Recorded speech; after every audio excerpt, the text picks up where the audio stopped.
But that brings us to the AFCON, where we have crazy surprises. We'll just go ahead and say that obviously our picks for the AFCON are all out. Last week we had picked Morocco or Senegal to be one of the two favorites to win the tournament, and they went out crashing and burning. Morocco losing 2-0 to South America, which I did not see coming. South Africa. What did I say? South America? South Africa. They don't have a great team. South America would go crazy in this tournament. And then Senegal, we expected that to be more of a tight game, which it was, going to PKs, crashing out to Ivory Coast, who have resurged. It's interesting. I thought Ivory Coast were much the better side in that game. I think they deserved to go through. I thought Senegal, for being the holders of the AFCON, I think there was a pretty poor performance from them, especially considering the quality of that squad. I think it was pretty shocking to go out in penalties to Ivory Coast. I know they're the host, but I think most people would have expected Senegal to move on. Yeah, and I know it's been difficult. Oh no, go ahead, Ange. Actually. Please. Well, I was going to say, you bring up the fact that Ivory Coast is the host of the tournament, and I think it was the first game in this AFCON tournament that you could really feel the home field advantage of Ivory Coast. There was a lot of belief in this side, a lot of running, and I just want to big up my old friend, the president, Frank Kessie, coming off the bench, scoring 2 penalties. He scored the one in regular time, and he scored the decisive one. That brought a pretty big smile to my face to see him do that for his country. He's been kind of a legend in this modern era of Ivory Coast football. He's the player who's probably achieved the most of the Ivory Coast players. He's been able to lift the Serie A. He really was one of my favorite players for a while. I know I'm wearing a Senegal Koulibaly kit just to represent AFCON a little bit, but yeah, I was pretty happy to see Ivory Coast knock out the defending champions. That kind of made my day. Yeah, and what I was saying is it's been pretty difficult to get a reliable source to watch some of these games, so we will go day by day since it was 2 games a day in this round. The first day, Angola and Nigeria both shutting out their opponents. Nigeria 2-0 against Cameroon, which Nigeria, again, we had mentioned a lot of people were touting to be a favorite. We kind of weren't sure because they didn't perform all that well in the groups, but clearly shutting us up a little bit as they're solidifying themselves going into the quarterfinals. And Angola, who have been on a dream run, I think, in this tournament, 3-0 against Namibia. Namibia actually ranking higher on the FIFA ratings than Angola, but neither side a huge shout for the title. But Angola is playing great. Gelson Dalla, who has played in the Portuguese league, actually is a Sporting product from the academy, on all 3 goals there. What a performance! Did you happen to catch the 3rd goal that Angola scored? Did you see that technique that dude used to throw that ball? Nice. That was unbelievable. I can do that. That was the last thing I was expecting him to do. I've tried that before in the backyard. But the other thing I wanted to say about the other game from this day was if you're Andre Onana, I mean, what the fuck is going on here? I mean, they make this big stink about getting him down there in time for the first game. He misses the first game. He plays the second game, and then he's dropped, and he doesn't play in the final game or in the knockout round. And I've what the fuck? I mean, why even make a big deal about coming out of retirement and leaving United? Why not just stay at United? Why not just stay there, leave the team be, not cause all these issues? Because I mean, and even when he played, like I said, what are you doing giving advice on a fucking attacking free kick? I have so many questions, and that's something I really wanted to point out because I think it's pretty detrimental to Cameroon's squad morale when you have this kind of chopping and changing at the back. To be fair to Onana, I bet every United player would love for there to be an international tournament going on where they could get a break from playing for Manchester United. But yeah, I actually kind of wanted to touch on that too. It was a disappointing performance for Cameroon, and I mean they failed to beat any of the big teams. I mean they played to a 1-1 draw against Guinea. They were outclassed against Senegal, and then they were outclassed again by Nigeria. So I wasn't too surprised to see them go out. Nigeria does look to be gathering steam, and I think now they probably are the favorite going into the quarterfinals. So we'll see how they play up to that. But Yeah, and then Sunday saw Guinea beat Equatorial Guinea 1-0, and Egypt crash out without Mo Salah. yeah, Unfortunately, That's a bummer. He has to play for a comeback to Liverpool, man. Yeah, that sucks. How disappointing. yeah. I'm sure Yes, you're you'll The crazy torn thing about the gutted. Egypt game, did you guys notice the goalkeeper shot well before some of the outfield players? Like the goalkeeper shot 6 and 7, or Yeah, and 7 it and was- 8 or something. and It was weird. Yeah, it was Congo's goalkeeper that scored the decisive penalty. DR Congo might be a little bit of a dark horse. I don't know how much you guys have looked at their team. They were actually a team, I know I haven't really brought them up on the podcast, but I remember looking at their squad going into this tournament thinking that it's a lot better than you might think. I encourage all of you to go check out their starting 11. There's some pretty decent European talent He's very good. in this team. Yeah, there's a couple names that you really wouldn't expect to be in this side. I think they were probably licking their lips to see an Egypt side without Mo Salah. I'm sure they fancied themselves. The other thing I wanted to say about this day of Sunday's fixtures was our good friend Nsu spooned his penalty off the post in regular time against Guinea. It was a Guinea derby by all accounts, but that was heartbreaking. The coach was on the sideline, mortified. There was that meme going around. He was absolutely dropped to the floor. I'm sure he thought that his number 9, who was in blistering form, would have slotted it home. It probably would have propelled them to victory. They ended up losing the game in the 98th minute, heartbreaking fashion. So their Cinderella run is over. So that was a little unfortunate to see. Yeah, But I think Guinea and DR Congo is going to be an interesting fixture. I mean, whoever wins that game I think they're going to have a good chance of reaching the final, personally.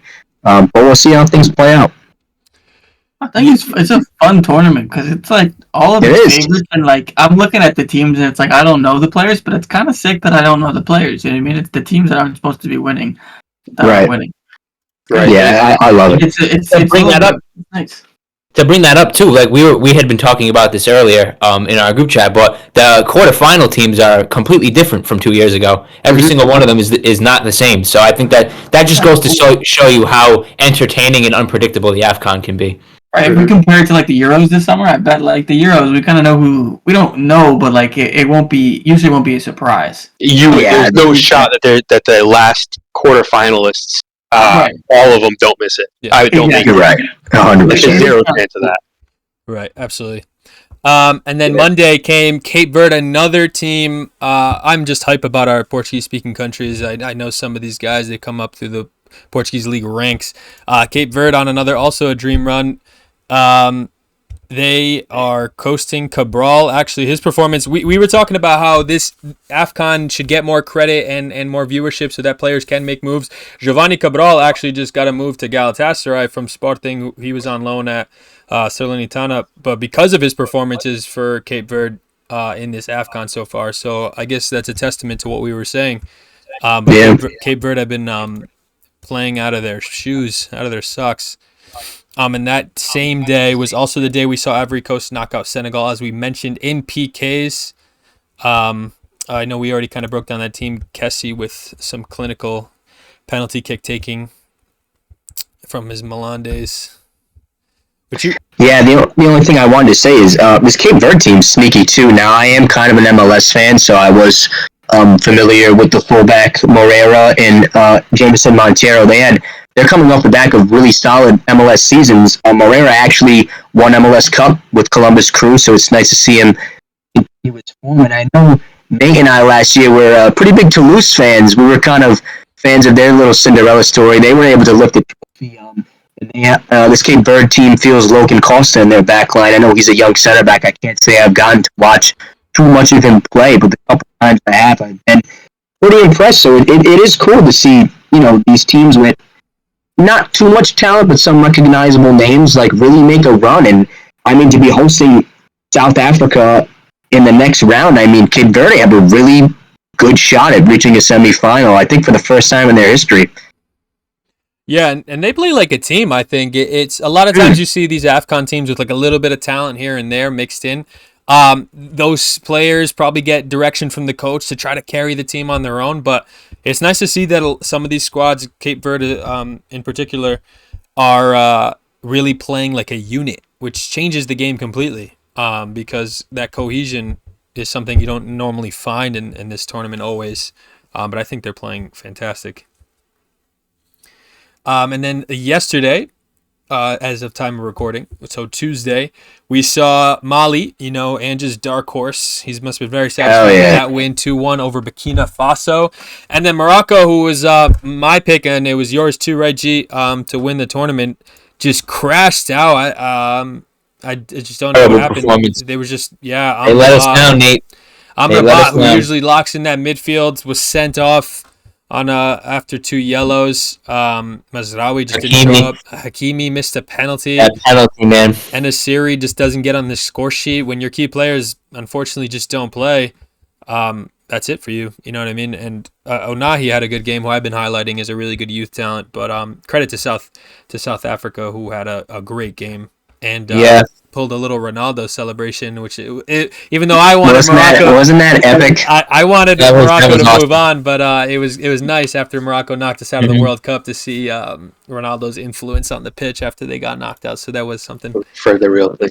Yeah, and I think something awesome too, just like the emotion of the fans in these games has just been awesome. Just to see like the devastation when their team loses and the absolute elation when their team wins. It's great and adds so much to the atmosphere and just the vibe of watching the games, in my opinion. The Morocco fans were devastated. Yeah, they were. I mean, I've seen like 10 to 15 pictures of them. Yeah, so many memes, dude.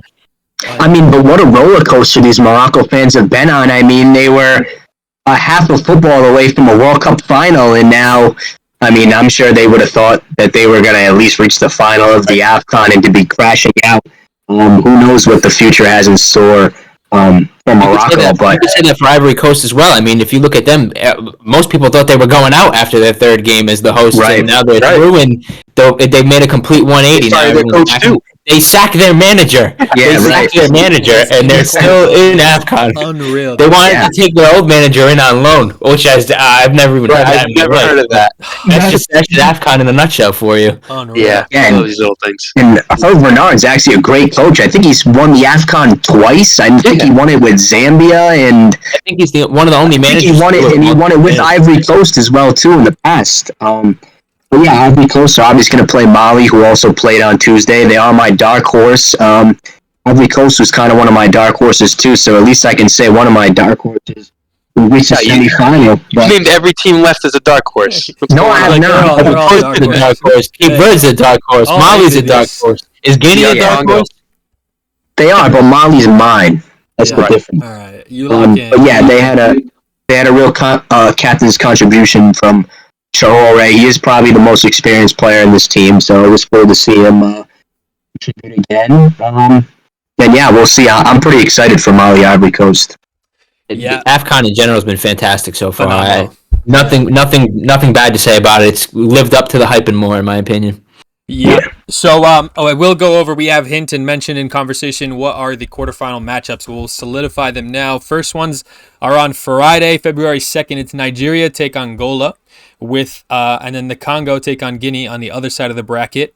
On the same side as the Nigeria bracket is Cape Verde take on South Africa, and then Mali and Ivory Coast, as we were just mentioning. So that is shaping up to be such a fantastic tournament. We did say that it was going to be like that. The knockouts were going to be fucking awesome, and they already have started to be, and there's only more to come. So we are excited for that February 11th final. So that's going to be exciting. Ange, I know you said Nigeria. Anyone else has a crack to be favorite for this tournament after that first round of knockouts? Or is Nigeria solid? Favorites have to be, real favorites have to be Nigeria and Ivory Coast, but yeah, anybody's got a shot. Yeah, I have a really good feeling that if Ivory Coast can get past Mali, that they'll lift it. Agreed.